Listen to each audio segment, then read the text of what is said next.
মাননীয় মুখ্যমন্ত্ৰী ডক্টৰ হিমন্ত বিশ্ব শৰ্মাৰ নেতৃত্বত ঘোষিত 1 লাখ নিযুক্তি অতিক্ৰম কৰি আজিৰ দিনটোত আমি 1,21,243 গৰাকীৰ নিযুক্তি সম্পূৰ্ণ কৰিছো। আজিৰ দিনটোত আমি অসমৰ অভিযান্ত্ৰিক মহাবিদ্যালয়সমূহত 59 গৰাকী সহকাৰী অধ্যাপক এছিষ্টেণ্ট প্ৰফেচাৰ আজি আমি নিযুক্তি দিবলৈ সক্ষম হৈছো। ইয়াৰ লগতে 2জন অধ্যক্ষক আজি আমি নিযুক্তি প্ৰদান কৰিছো।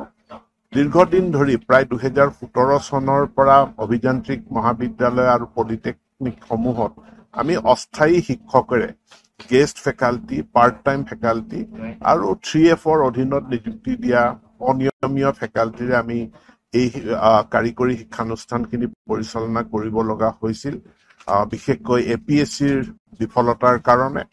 ইয়াৰ পৰিপ্ৰেক্ষিততে Assam engineering service recruitment board গঠন হয় আৰু এই বোৰ্ডৰ অধীনত আসাম সায়েন্স এণ্ড টেকনলজি ইউনিভাৰ্চিটিয়ে পৰীক্ষা অনুষ্ঠিত কৰি তাৰ পাছত টিচাৰসকলৰ টিচিং প্ৰফিচিয়েঞ্চি টেষ্ট অনুষ্ঠিত কৰি আমি এছিষ্টেণ্ট প্ৰফেচাৰ, ছিনিয়ৰ লেকচাৰাৰ ইত্যাদি আমি নিযুক্তি দি আহিছো। আৰু কাৰিকৰী শিক্ষা বিভাগত যিমান আমাৰ ভেকেঞ্চি আছিল, ভেকেঞ্চিসমূহ আজিৰ তাৰিখত আমি সম্পূৰ্ণ কৰিবৰ কাৰণে আমি সক্ষম হৈছো।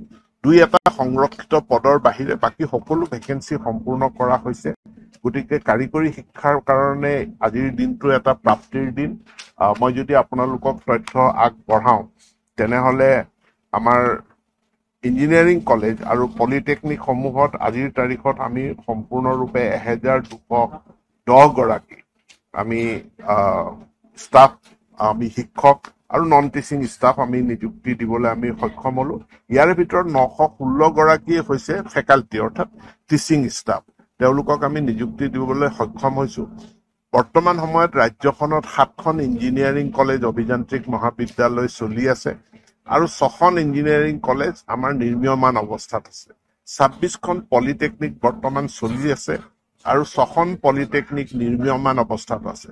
এই 26খন পলিটেকনিকৰ ভিতৰৰে ডিব্ৰুগড় পলিটেকনিকক ইতিমধ্যে কেবিনেটে সিদ্ধান্ত লৈছে ইয়াক এখন ইঞ্জিনিয়াৰিং কলেজলৈ উন্নীত কৰাৰ কাৰণে, আৰু এই উন্নীতকৰণৰ প্ৰক্ৰিয়া আৰম্ভ হৈ গৈছে। অৰ্থাৎ ডিব্ৰুগড় পলিটেকনিক ইঞ্জিনিয়াৰিঙলৈ উন্নীত হৈ যোৱাৰ লগে লগে আমাৰ ফাংচনেল পলিটেকনিকৰ সংখ্যা হৈ যাব 25 আৰু ফাংচনেল ইঞ্জিনিয়াৰিং কলেজৰ সংখ্যা হৈ যাব 8। 6খন নিৰ্মীয়মান অৱস্থাত আছে। বৰ্তমানৰ পৰা আমি 2026ৰ ভিতৰত এই আটাইকেইখন ইঞ্জিনিয়াৰিং কলেজ আমি ফাংচনেল কৰাৰ কাৰণে লক্ষ্য ৰাখিছো আৰু তেতিয়া ৰাজ্যখনত 14খন ইঞ্জিনিয়াৰিং কলেজ হৈ যাব। আৰু এই ইঞ্জিনিয়াৰিং কলেজ আৰু পলিটেকনিক সমূহে অসমৰ যিসকল উঠি অহা যুৱক যুৱতী তেওঁলোকক ইঞ্জিনিয়াৰিং শিক্ষা প্ৰদান কৰাৰ ক্ষেত্ৰত, কাৰিকৰী শিক্ষা প্ৰদান কৰাৰ ক্ষেত্ৰত উল্লেখযোগ্য ভূমিকা আগবঢ়াব। সভাপতি উৎপল শৰ্মাই এটা অভিযোগ উত্থাপন কৰিছে, প্ৰিন্সিপাল যিসকল ৰিটায়াৰ হৈছে তেওঁলোকক অতিৰিক্ত আকৌ তেওঁলোকক দায়িত্ব দিয়া হৈছে, যাৰ ফলত আমাৰ যিসকল নিবনুৱা আছে তেওঁলোকে বঞ্চিত হ'ব লগা এটা পৰিস্থিতি হৈছে। সেইটোত কথাটো তেনেকুৱা নহয়। আমি বহুকেইখন নতুন মহাবিদ্যালয় আৰম্ভ কৰিছো আৰু এই নতুন মহাবিদ্যালয় বিলাকত কি সমস্যা হৈছে সেইখিনি আমি গৱেষণাও কৰিছো। নতুন মহাবিদ্যালয় কেইখনৰ সৰহ সংখ্যকে যেনেধৰণে পিক আপ ল'ব লাগে তেওঁলোকে পাৰা নাই, আৰু তাৰ কাৰণ বিশ্লেষণ কৰোঁতে দেখা গৈছে যে তাত আমি সম্পূৰ্ণৰূপে নতুন ফেকাল্টি ইউনিভাৰ্চিটিৰ পৰা পাছ কৰি অহা প্ৰাৰ্থীক আমি যেতিয়া মহাবিদ্যালয়খন পৰিচালনা কৰাৰ দায়িত্ব দিছো তাত তেওঁলোকে সফলতা প্ৰদৰ্শন কৰিব পৰা নাই, অনভিজ্ঞতাৰ কাৰণে, অন্য কোনো কাৰণ নাই, লেক অফ এক্সপিৰিয়েঞ্চ। এতেকে এটা সিদ্ধান্ত গ্ৰহণ কৰা হৈছে যে নতুন মহাবিদ্যালয় যিখিনি আমাৰ আদৰ্শ মহাবিদ্যালয়, নতুন মহাবিদ্যালয়খনত কিখনত অভিজ্ঞ শিক্ষক আৰু ফ্ৰেছ নতুন শিক্ষকৰ এটা কম্বিনেশ্যন আমি কৰিব বিচাৰিছো। এতেকে 50% ফেকাল্টি অৱসৰপ্ৰাপ্ত শিক্ষকৰ পৰা লোৱা যাব আৰু 50% ফ্ৰেছ নতুন মানে কেণ্ডিডেট লোৱা যাব। আৰু এই অৱসৰপ্ৰাপ্ত শিক্ষকসকল বেছি দিন নাথাকে, কাৰণ তেওঁলোকৰ মেক্সিমাম ছাৰ্ভিচ 65 বছৰলৈকে হ'ব। 60 বছৰ ৰিটায়াৰ হয়, এবছৰ পাছত বা 2 বছৰ পাছত যদি তেওঁলোকে মহাবিদ্যালয় এখনত তেওঁলোকে যোগদান কৰে তেওঁলোকে 3 বছৰ বা 4 বছৰ, কিন্তু সেই 3-4 বছৰটো ক্ৰুচিয়েল। কাৰণ সেইখন এখন মহাবিদ্যালয়ৰ কাৰণে আৰম্ভণি ষ্টেজ। সেয়া আৰম্ভণিত তেখেতৰ 25 বছৰীয়া শিক্ষকতাৰ অভিজ্ঞতা, এটা ডিপাৰ্টমেণ্ট পৰিচালনা কৰাৰ অভিজ্ঞতা, কলেজসমূহত IQAC-কে ধৰি বিভিন্ন ধৰণৰ কোষসমূহ পৰিচালনা কৰাৰ অভিজ্ঞতা, মহাবিদ্যালয় এখন পৰিচালনা কৰাৰ UGCৰ যি গাইডলাইন আছে, নেক এক্ৰিডিটেশ্যনৰ যি ব্যৱস্থা আছে, বা নতুন যি ক্ৰেডিট ব্যৱস্থা ABC academic bank of credit ইত্যাদি পৰিচালনা কৰাৰ ক্ষেত্ৰত অভিজ্ঞ শিক্ষকসকলে মহাবিদ্যালয়খনক নেতৃত্ব দিব। It is basically A question of leadership for which we require the experienced teacher, retired teacher. নতুন ইঞ্জিনিয়াৰিং কলেজত মই খোৱা নাই হ'ব বুলি পেলাই মই কৈছো যে আমি এইটো মডেল সাকসেসফুল হলে সেম মডেল আমি নতুন ইঞ্জিনিয়াৰিং কলেজতো আমি ভাবিছো বুলি কৈছো। স্যাৰ মানে যে সকলে ৰিটায়াৰ্ড হৈছে ইমিডিয়েট তেওঁলোকক কৰা মানে যে ধৰক আজি 5 বছৰৰ আগতে ৰিটায়াৰমেন্ট হোৱা সকলকো তেওঁলোকক এজ টু 65 ইয়াৰ্ছৰ তলত হ'ব লাগে। গতিকে যিসকল আজি 5 বছৰ আগত ৰিটায়াৰ হৈছে তেওঁলোকে ইয়াৰ সুযোগ নাপাব।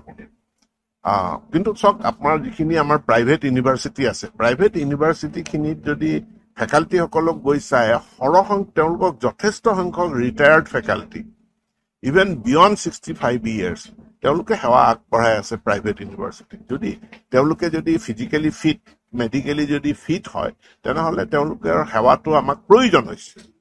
আমাৰ ছাত্ৰ ছাত্ৰীসকলক নতুন কলেজ এখন প্ৰতিষ্ঠা কৰাৰ কাৰণে, নতুন ফেকাল্টিসকলক গাইডেন্স দিয়াৰ কাৰণে তেওঁলোকৰ সেৱা প্ৰয়োজন হৈছে। সেই প্ৰয়োজনীয়তাৰ ভিত্তিত এই সিদ্ধান্ত লোৱা হৈছে।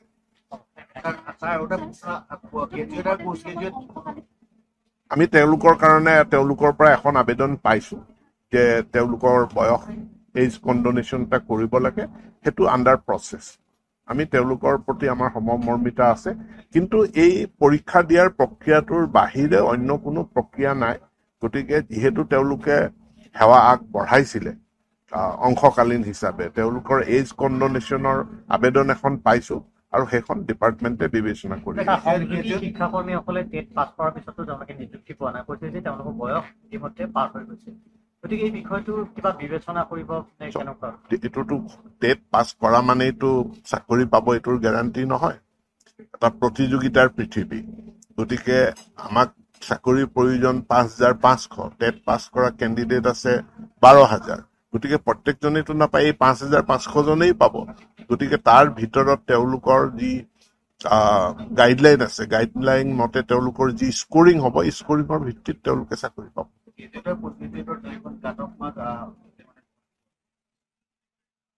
মই নাজানো, কিন্তু কৰিব।